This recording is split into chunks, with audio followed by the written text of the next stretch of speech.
Yang mana pergi air terjun ataupun pergi camping tapi tak ada tempat nak salin pakaian, korang boleh beli changing tent daripada Utanking.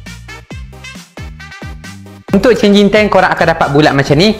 Korang kena buka perlahan-lahan tau. Nanti terlibas kena muka kalau korang buka laju-laju. Kemudian korang hanya buka sahaja macam ni. Dan step yang seterusnya, korang nampak tak line dekat bahagian tengah, korang hanya tarik keluar sahaja.